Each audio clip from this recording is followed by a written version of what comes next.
Everybody to Marilyn's house. Thank you for having us. You're so welcome. Marilyn and Joe, sorry, it's become Marilyn's house. It's a European women's thing. I think of it as Marin's house as well. Yeah.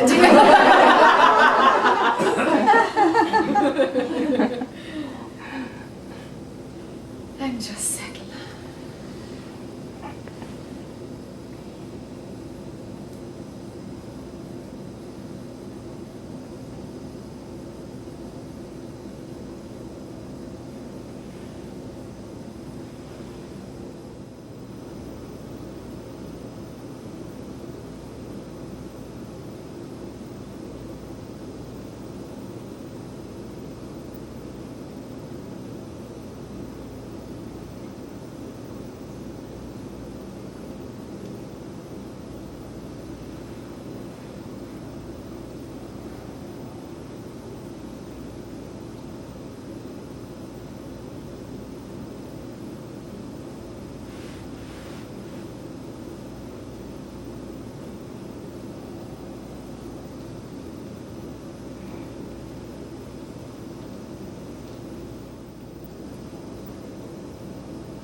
Jackie, may I ask you something?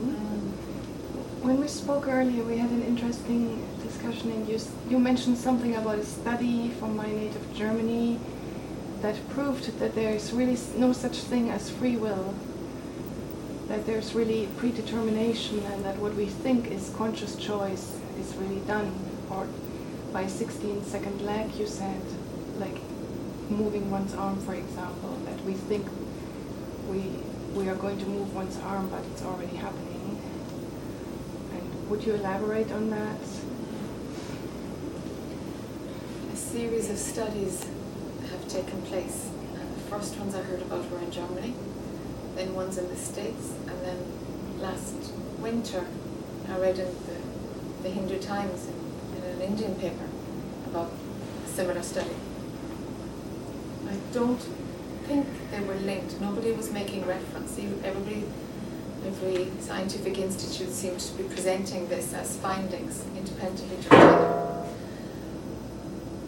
What had been discovered was they were trying to find out the link between when choice is made in your brain to do something and what was the delay span between when the action happened. And what they found, to their absolute astonishment, was that the signal for the muscle to move was happening before the owner of that body decided to make the move. So they've got somebody lying on the table with electrodes wherever, determining signals. And I have not decided yet which arm I'm going to lift. And then they spot that there's an electrical impulse going down the left arm. And the person lying down says, I have not decided which arm I'm going to lift. And the scientists are looking at, well, actually, no, something is sending, and there's this coming down here, signals going down the muscles to lift the left arm. I've decided which arm to lift. And it's like, who's he kidding? This guy lying down on the table, the experiment.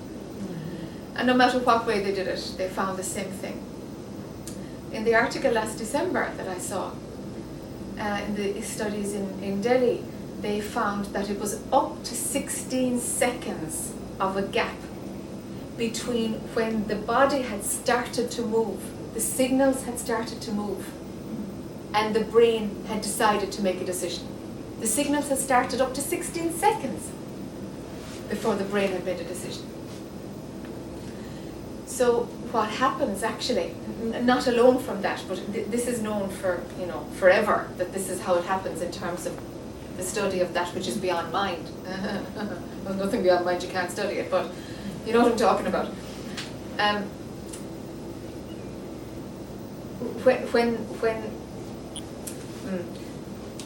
When science has this version of it, we can say, science is looking at it from this perspective, but science weren't doing it to prove anything.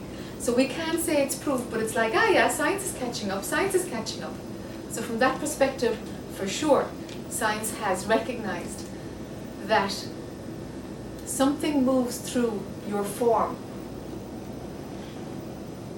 to do whatever, to make a phone call, to cook dinner, to whatever.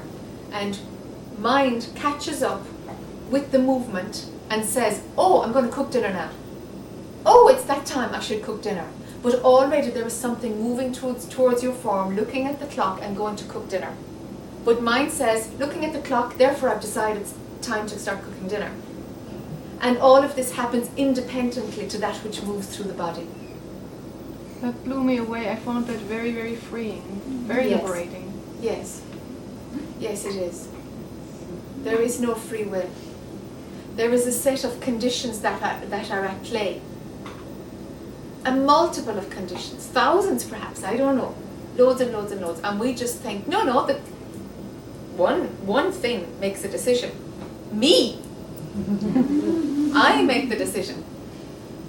And actually the I has nothing to do with it at all. A set of conditions influence that which moves. It's all molecules. So only the labeling mind will say that this is body and this is sofa. That's only labeling mind that sees, I make a decision to lift the glass. There is no glass, there is no body, and there certainly is no I. There's just molecules moving. And even quantum physics will tell you, it's actually unclear where the skin stops and where the glass. Quantum physics has proven that my hand is not touching the glass, even though I can feel it. So I think I'm touching the glass, but actually I'm not touching the glass. We know that. So mind is a great fooler, and it's taken to be evidence of what is real. And that's the magic mechanism, that what mind presents can be taken as real. Gosh. Really? It's like hypnotism. It is. Yes, it's a hypnotic thing. Would you say it's collectively projected? Because we seem to see certain parameters all the same, like the wall there or so, yet everybody seems to think... Are they separate thoughts? No. Are people plugging into the one thought? Who knows? They're not. The people aren't separate in the first place. Yeah. So who knows? It would take science to look at that, Mm-hmm. Are they separate thoughts or are they not? What about cumulative thoughts? What morphic fields? Mm-hmm. There's a whole world of stuff out there. But we're not separate. It's only a thought to think that I'm separate from you. That's only a thought. Because if I'm this body, then I am separate from you. But I'm not this body. And I'm not separate from you. I'm glad.